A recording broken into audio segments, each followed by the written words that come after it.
survive bad times. What they don't understand is that even when you are expecting something good to happen, it costs you something.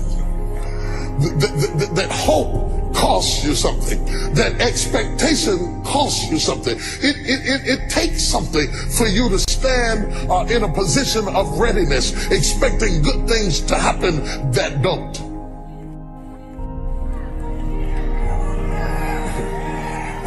The Bible said that hope deferred maketh the heart sick. And I thought that by now I would have been married.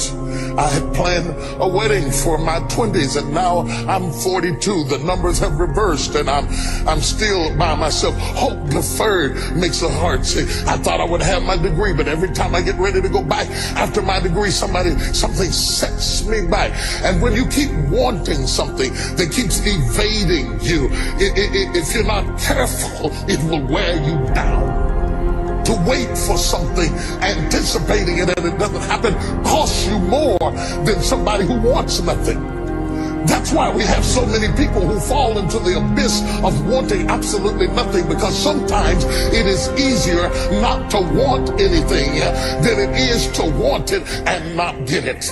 I want you to understand then that while they were waiting on the bridegroom to come, they were burning oil. While nothing was happening, they were burning oil. You have to burn some oil to be able to wait. The Bible says, they that wait upon the Lord shall renew their strength. They shall mount up on wings like eagles. They shall run and not be weary. They shall walk and not faint. You have to be tough to wait. You have to be tough to work all day and go to school at night. You have to be tough to take 2 part-time jobs and put them together and try to make it do. You have to be tough. It may not have it, but I want it. I may not be there, but I want to. It may not be in my hand, but I'm snatching after it. I may not have apprehended, but I'm in the press. I may not climb the mountain, but I'll die with dirt in between my fingernails, because I will never lay there and accept where I came from to be where I'm going. My history is not my destiny. That's why I don't care when you say you knew me when. I don't care how many people knew me when. Until you know me now, you don't know anything at all. My history is not my destiny. You said it's late, but I'm still waiting. I'm older, but I'm still waiting. I've had setbacks, but alas, still waiting. The art of waiting. The art of waiting. Everybody wants everything now. They won't wait.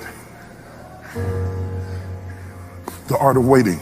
You're not going to bond together the first 6 months. You're not going to get the cleaving right even the first year. It takes some time for you to leave the historicity of your mother and father and cleave and become one flesh. You're going to go through some name changes, and you're going to go through some frustration because you're still leaving and cleaving, and it's a process before your mother finally gets out of your head and your father finally gets out of your head, and you start developing a new culture and a new philosophy that your kids one day will have to grow up and leave and cleave. The art of waiting. Jesus, as busy as he was, sat by the well all day waiting on one woman to come down to the well. He knew she would get there, and he waited. There are some men in this room. There are some men in this room who are waiting for you, sister, at the well. He's waiting. A waiting man is a man who hasn't given up.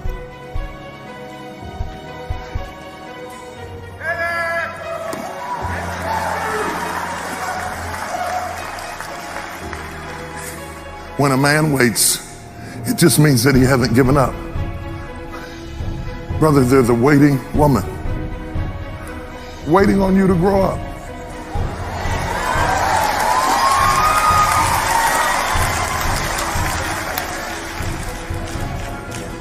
If we take a skin graft and we take a piece of skin from here and we put it on a wound right here, because we're all wounded, it takes a while. No matter how good the skin is, it takes a while for the skin to graft. If you're not willing to wait, you're going to mess the wound up and have to go back to the beginning and meet somebody new and start all over again. And you're going to end up at the same place. I know you don't believe it. I know you don't hear me.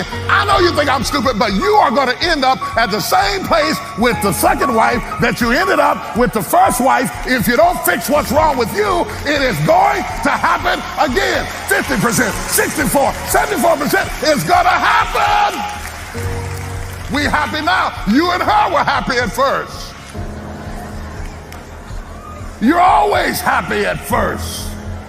Why you think you get married? Everybody's happy at first.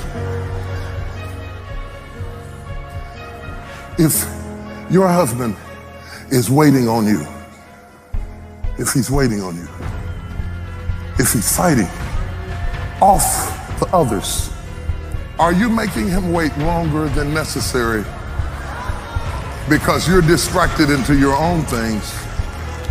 And eventually what happens to men, I know men, I've been a man all my life. Eventually, he gives up on waiting. And then you call him a dog. But all of them were not dogs at first. They just got tired. But wait, it's one thing to wait on somebody who's getting ready. You know how you be waiting on your wife and she's getting ready? And I don't mind waiting as long as it's coming. What becomes difficult is when you're waiting and you see no change.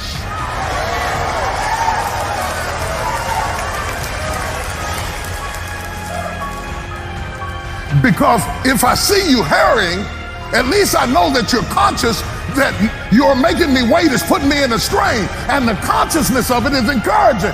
But when you act oblivious to it, pick up the pace. And you that are waiting, don't give up. You got too much invested. Too many tears, too many years, too many kids, too much time. The art of waiting